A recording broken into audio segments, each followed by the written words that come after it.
ಈಗ ಕಡಲೆ ಇರಲಿ, ಹಲಸಂಡೆ ಬೀಜ, ಕಪ್ಪು ಕಡಲೆ ಅಥವಾ ಬಿಳಿ ಕಡಲೆ ಎಲ್ಲವೂ ಸ್ವಾದಿಷ್ಟವಾಗುತ್ತೆ. ಬೆಂಗಳೂರು ನಗರದ ಹಲವೆಡೆ ಧಾರಾಕಾರ ಮಳೆಯಾಗಿದೆ. ಶಾಂತಿನಗರ, ರಿಚ್ಮಂಡ್ ಸರ್ಕಲ್, ಎಂಜಿ ರಸ್ತೆ ಹಾಗೆ ಟೌನ್ ಹಾಲ್, ಕಾರ್ಪೊರೇಷನ್, ಮೆಜೆಸ್ಟಿಕ್, ಯಾರ್ ಮಾರ್ಕೆಟ್, ಎಚ್ಎಎಲ್, ಕಾಡುಗೋಡಿ, ಮಾಲಥಳಿ ಸೇರಿದಂತೆ ನಗರದ ಹಲವೆಡೆ ಮಳೆ ಸುರಿದಿದೆ. 2-3 ದಿನಗಳ ಕಾಲ ಬಿಡುವು ಕೊಟ್ಟಿದ್ದಂತಹ ಮಳೆರಾಯ ಇದೀಗ ಮತ್ತೆ ತನ್ನ ಆರ್ಭಟವನ್ನು ಶುರು ಮಾಡಿದ್ದಾನೆ.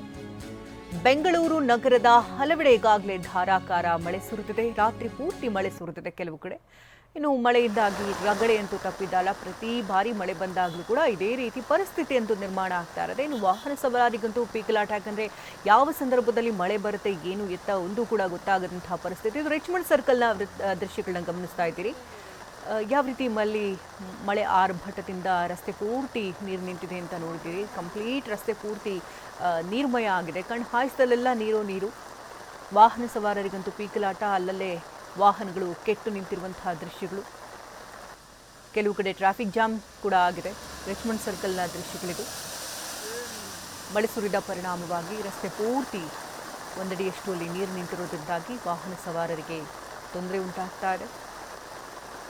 ಕೇವಲ ಬೆಂಗಳೂರು ಮಾತ್ರವಲ್ಲ, ರಾಜ್ಯದ ಹಲವೆಡೆ ಈಗಾಗಲೇ ಮಳೆ ಪ್ರಾರಂಭ ಆಗಿದೆ. ಮುಂಗಾರು ಈಗಾಗಲೇ ಎಂಟ್ರಿ ಕೊಟ್ಟಿದ್ದು ತನ್ನ ಆರ್ಭಟವನ್ನು ಶುರು ಮಾಡ್ತಾ ಇದೆ.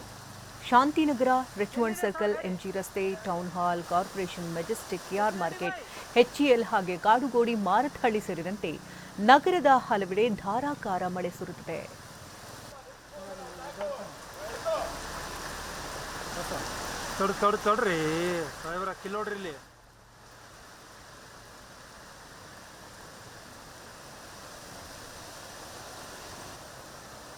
ಪ್ರತ್ಯಕ್ಷ ವರದಿಯನ್ನು ಕೊಟ್ಟಿದ್ದಾರೆ ನಮ್ಮ ಪ್ರತಿನಿಧಿ ಶಮಂತ್. ನೋಡು. ಬೆಂಗಳೂರಿನಲ್ಲಿ ಮುಂಗಾರು ಪೂರ್ವ ಮಳೆ ಏನಾಯಿತು, ಸುಮಾರು 3-4 ದಿನಗಳ ಕಾಲ ಸುರಿದಂಥ ಮಳೆಯಿಂದಾಗಿ ಏನೆಲ್ಲ ಅನಾಹುತ ಆಯಿತು ಅನ್ನೋದನ್ನು ನಾವು ಗಮನಿಸಿದ್ವಿ. ಸಾಕಷ್ಟು ಅವಾಂತರಗಳು ಸೃಷ್ಟಿಯಾಗಿತ್ತು. ಈಗ ಮುಂಗಾರು ಮಳೆ ಆರಂಭ ಆಗಿರುವಂಥದ್ದು. ಇನ್ನು ಹವಾಮಾನ ಇಲಾಖೆ ಕೂಡ ಮುನ್ಸೂಚನೆಯನ್ನು ಕೊಟ್ಟಿತ್ತು, ಇವತ್ತಿನಿಂದ ಮಳೆ ಆರಂಭ ಆಗುತ್ತೆ ಅಂತ. ಅದೇ ರೀತಿಯಾಗಿ ಇವತ್ತು ಬೆಂಗಳೂರಿನಲ್ಲಿ ಮಳೆ ಸುರಿದಿರುವಂಥದ್ದು ನಾವು ಗಮನಿಸ್ತಾ ಇದ್ದೀವಿ. ಬೆಂಗಳೂರಿನ ರಸ್ತೆಗಳು ಯಾವ ರೀತಿಯಾಗಿ ಆಗಿದೆ ಅನ್ನೋದನ್ನು. ಇದು ಕೇವಲ 15ರಿಂದ 20 ನಿಮಿಷಗಳ ಕಾಲ ಸುರಿದಂಥ ಮಳೆಯಿಂದಾಗಿ ಆಗಿರುವಂತಹ ಅವಾಂತರ ಗಮನಿಸ್ತಾ ಇದ್ದೀವಿ. ಸಾಕಷ್ಟು ಅಲ್ಲಿ ಕಾರ್ಗಳೇ ಮುಳುಗುವಾಗುವಷ್ಟು ರೀತಿಯಲ್ಲಿ ಮಳೆ ಸುರಿದಿರುವಂಥದ್ದು. ವಾಹನ ಸವಾರರು ಪರದಾಡ್ತಾ ಇದ್ದಾರೆ. ಬೈಕ್ಗಳಂತೂ ಹಲವಾರು ಕಡೆ ರಸ್ತೆಗಳಲ್ಲಿ ಕೆಟ್ಟು ನಿಂತಿರುವಂಥದ್ದು. ಬೈಕ್ಗಳು ಮುಳುಗೋಗಿರುವಂತಹ ದೃಶ್ಯಾವಳಿಗಳನ್ನ ಕೂಡ ಗಮನಿಸಬಹುದಾಗುತ್ತೆ. ರಸ್ತೆ ಬದಿಯಲ್ಲಿ ನಿಲ್ಲಿಸಿದಂತಹ ಬೈಕ್ಗಳು ಕೆಟ್ಟು ನಿಂತಿರುವಂಥದ್ದು. ಜೊತೆಗೆ ರಸ್ತೆಯಲ್ಲಿ ಹೋಗ್ತಾ ಇರುವಂತಹ ವಾಹನ ಸವಾರರು ಕೂಡ ಬೈಕ್ ಕೆಟ್ಟಂತ ಕಾರಣದಿಂದಾಗಿ ಗಮನಿಸಬಹುದಾಗುತ್ತೆ. ಬೈಕ್ಗಳನ್ನು ತಳ್ಕೊಂಡು ಹೋಗ್ತಾ ಇರುವಂತಹ ದೃಶ್ಯಾವಳಿಗಳು ಕೂಡ ಸಾಕಷ್ಟು ಕಡೆ ಕಂಡು ಬಂತು. ಇನ್ನು ಮತ್ತಷ್ಟು ಮಳೆಯ ತೀವ್ರತೆ ಹೆಚ್ಚಾಗುತ್ತೆ ಅಂತ ಹವಾಮಾನ ಇಲಾಖೆ ಮುನ್ಸೂಚನೆಯನ್ನು ಕೊಟ್ಟಿರುವಂಥದ್ದು. ಅಂದರೆ ಇದು ಕೇವಲ 15ರಿಂದ 20 ನಿಮಿಷಗಳ ಕಾಲ ಇವತ್ತು ಸುರಿದಂಥ ಮಳೆಯಿಂದಾಗಿಯೇ ಇಷ್ಟೆಲ್ಲ ಅವಾಂತರ ಆಗಿದೆ. ಇನ್ನು ಮತ್ತೆ ಅಂದರೆ 10ನೇ ತಾರೀಕಿನ ನಂತರ ಮಳೆಯ ತೀವ್ರತೆ ಮತ್ತಷ್ಟು ಹೆಚ್ಚಾಗುತ್ತೆ ಅನ್ನೋ ಒಂದು ಮಾಹಿತಿಯನ್ನು ಹವಾಮಾನ ಇಲಾಖೆ ನೀಡಿರುವಂತಹ ಕಾರಣದಿಂದಾಗಿ ಮತ್ತೆ ಇನ್ನೇನೆಲ್ಲ ಅನಾಹುತ ಆಗುತ್ತೆ ಅನ್ನೋದು ಆತಂಕ ಕೂಡ ಸದ್ಯಕ್ಕೆ ಬೆಂಗಳೂರಿಗರಲ್ಲಿ ಇದೆ. ಇನ್ನು ಮಳೆ ಬಂದಂಥ ಸಂದರ್ಭದಲ್ಲಿ ಮಾತ್ರ ಬರುವಂತಹ ಸಂಬಂಧಪಟ್ಟಂಥ ಅಧಿಕಾರಿಗಳು, ರಾಜಕಾರಣಿಗಳು ಕೇವಲ ಆ ಕ್ಷಣದ ಭರವಸೆಯನ್ನು ಕೊಟ್ಟು ಒಂದು ಪರಿಹಾರವನ್ನು ನೀಡುವಂಥ ಒಂದು ಭರವಸೆಯನ್ನು ಮಾತ್ರ ನೀಡಿ ಹೋಗ್ತಾ ಇದ್ದಾರೆ. ಅಂದರೆ ಕಣ್ಣೊರೆಸುವಂಥ ತಂತ್ರವನ್ನು ಮಾತ್ರ ಮಾಡ್ತಾ ಇದ್ದಾರೆ. ಅಂದರೆ ಪ್ರತಿ ಬಾರಿಯೂ ಕೂಡ ಮಳೆ ಬಂದಂಥ ಸಂದರ್ಭದಲ್ಲಿ ಇದೇ ರೀತಿಯಾದಂಥ ಅವಾಂತರಗಳಾಗ್ತಾ ಇರುವಂಥದ್ದನ್ನು ನಾವು ಗಮನಿಸ್ತಾ ಇದ್ದೀವಿ. ಇನ್ನು ಕೇವಲ ಇವತ್ತು ಒಂದು ದಿನದ ಮಳೆಯಿಂದಾಗಿಯೇ ಇಷ್ಟೆಲ್ಲ ಅವಾಂತರಗಳಾಗಿದ್ದಾವೆ.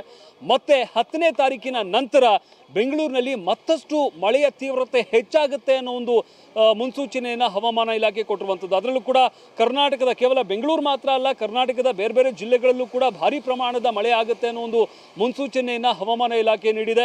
ಅದರಲ್ಲಿ ಉತ್ತರ ಕರ್ನಾಟಕ ಭಾಗದ ಹಲವಾರು ಜಿಲ್ಲೆಗಳಿಗೆ ಯೆಲ್ಲೋ ಅಲರ್ಟ್ ಘೋಷಣೆ ಮಾಡಲಾಗಿದೆ.